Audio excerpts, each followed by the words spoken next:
Assalamualaikum warahmatullahi wabarakatuh. Alhamdulillah, salatu wassalamu ala rasulillah, ma ba'd. Kaum muslimin yang dirahmati Allah subhanahu wa ta'ala, ada sebuah video yang cukup membagongkan kaum muslimin ya. Ini bukan hanya membagongkan, tapi sangat-sangat membagongkan ya. Dan lagi-lagi ini menunjukkan bahwa orang-orang yang membenci Wahabi itu rata-rata ya IQ-nya itu ya di bawah rata-rata lah kaum muslimin ya. Ya, pokoknya video ini sangat membagongkan kaum muslimin ya. Dan ya tanpa panjang lebar kaum muslimin ya, kita simak videonya kaum muslimin. Di saat terjadi kezoliman di negeri ini, Wahabi nggak pernah peduli. Wahabi tidak pernah peduli, kata perempuan ini, sahabat Kusuma.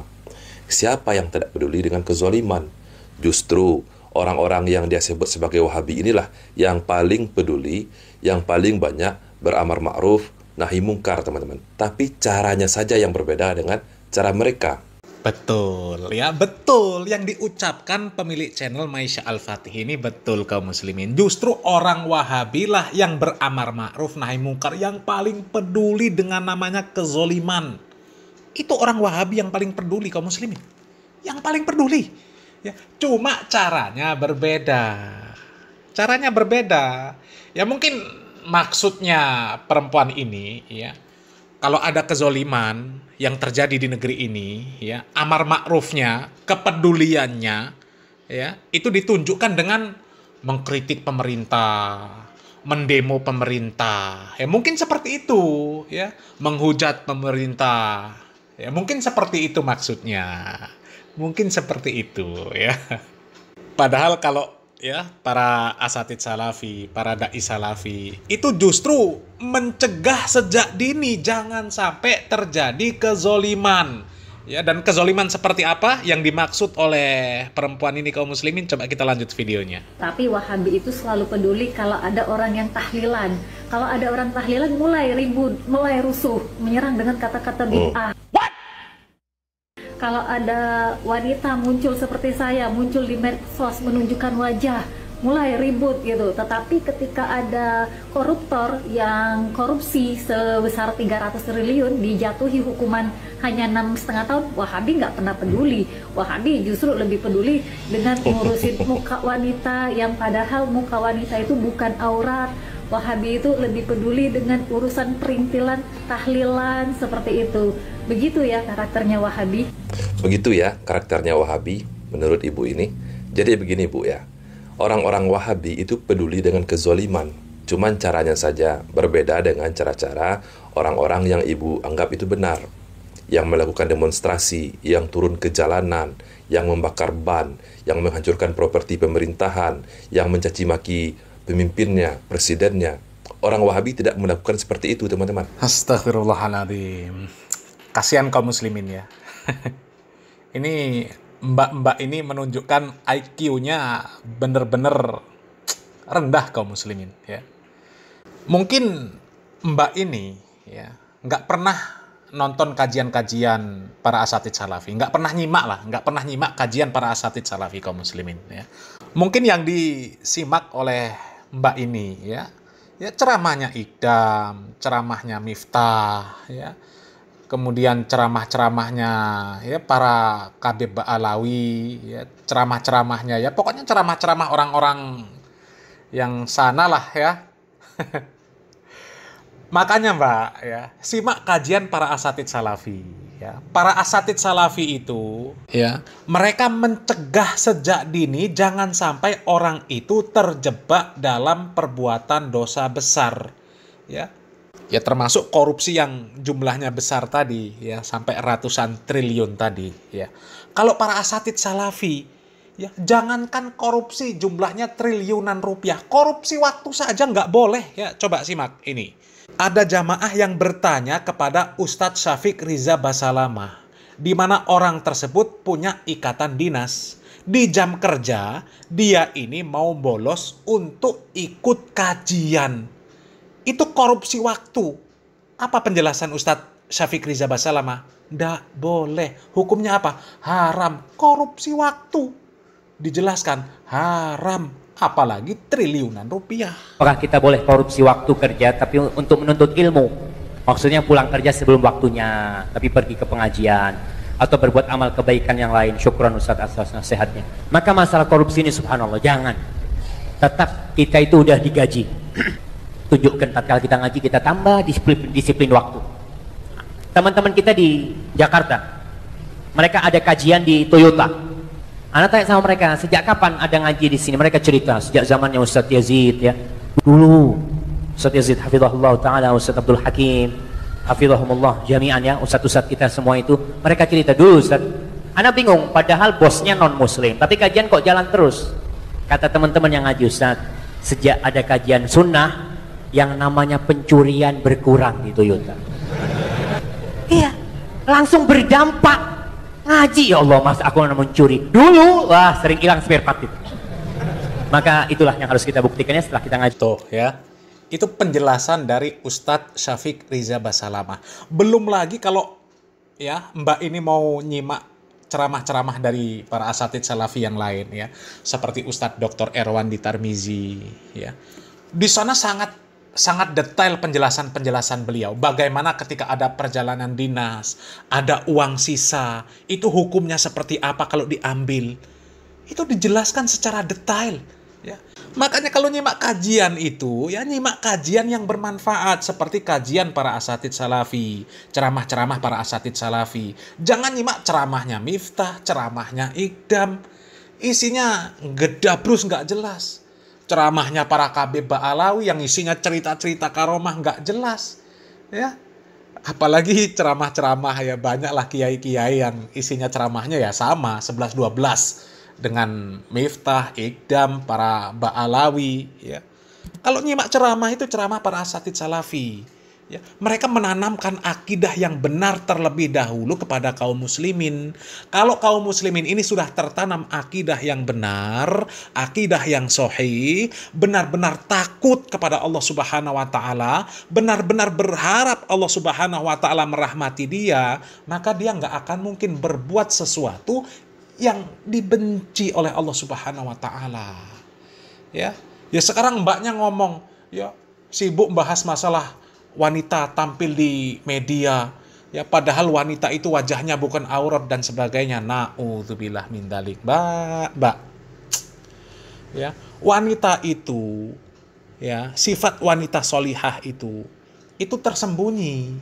Enggak seperti mbaknya ya, pamer wajah, nampilkan wajah, apalagi berbicara bla bla bla bla bla di media sosial, di-upload. Enggak seperti itu. Sifat wanita solihah nggak seperti itu. Ya coba mbaknya baca surat Al-Ahzab ayat 33 ya. Di sana Allah Subhanahu wa taala mengatakan waqarna fi buyutikunna wala tabarrajna tabarrujal jahiliyatil ula dan seterusnya. Dan hendaklah kamu tetap tinggal di rumah-rumah kalian dan janganlah kalian ini berhias dan bertingkah laku seperti orang-orang jahiliyah yang dulu. Ya. Syekh Abdurrahman bin Nasir Asy'adi rahimahullah menjelaskan, ini beliau imam mufassirin ya, seorang ahli tafsir Al-Qur'an ya. Maksud dari ayat waqarna fi buyutikunna itu menetaplah kalian di rumah kalian, sebab hal itu ya, lebih selamat dan lebih memelihara diri kalian. Dan kalau berbicara masalah wanita ini ya, wanita ini fitnah terbesar bagi laki-laki. Fitnah terbesar dari laki-laki. Nabi Muhammad SAW mengatakan fattaqud dunya wattaqun nisa fa inna awala fitnati bani Israil kanat fin nisa. Berhati-hatilah kalian terhadap dunia dan berhati-hati terhadap wanita, karena fitnah yang pertama kali terjadi pada Bani Israel adalah karena wanita. Dan Nabi Muhammad SAW mengatakan ma taraktu ba'di fitnatan ad-darra 'alar rijal minan nisa. Ini sangat jelas. Aku tidak meninggalkan satu fitnah pun yang lebih membahayakan bagi para lelaki selain fitnah wanita. Hadis riwayat Bukhari dan Muslim. Ya. Jadi kalau dikatakan ya fitnah terbesar itu wanita, kira-kira yang menjadikan wanita itu fitnah itu kira-kira apanya? Apakah kakinya? Apakah tangannya? Wajahnya yang paling banyak memfitnah laki-laki yaitu wajah wanita. Makanya kalau menurut mazhab Syafi'i, wanita itu wajahnya aurat di luar sholat. Kalau sholat tidak wajib pakai cadar, di luar sholat wanita wajib pakai cadar. Tapi prakteknya pengikut Imam Syafi'i nggak menerapkan, nggak mengambil apa yang dikatakan oleh Imam Syafi'i. Hah? Wong wanita itu untuk sholat saja lebih utama di rumahnya daripada di masjid. Karena apa? Wanita itu fitnah. Apabila dia keluar, syaitan menghiasi supaya terlihat menarik. Lah mbaknya menampilkan wajah di media sosial, ya, melanggar larangan dari Nabi Muhammad SAW. Itu saja tidak takut. Ya. Ini kalau jadi pejabat, ya, kemungkinan besar ya ikut korupsi, ya minimal korupsi waktu. Ya. Jadi para asatid salafi itu lebih menanamkan sejak dini bagaimana kaum muslimin ini memiliki akidah yang benar supaya mereka ini benar-benar takut untuk bermaksiat kepada Allah Subhanahu wa taala. Ya. Lah kalau mau sekedar demo, ya, demo sudah berapa banyak demo yang dilakukan oleh orang-orang? Apakah itu mengatasi korupsi? Tidak. Karena apa? Karena pelakunya tidak takut kepada Allah Subhanahu wa taala. Ya, kepada Allah Subhanahu wa taala saja nggak takut, apalagi dengan ancaman penjara. Ya, dengan ancaman Allah Subhanahu wa taala berupa neraka saja mereka nggak takut. Apalagi dengan ancaman penjara.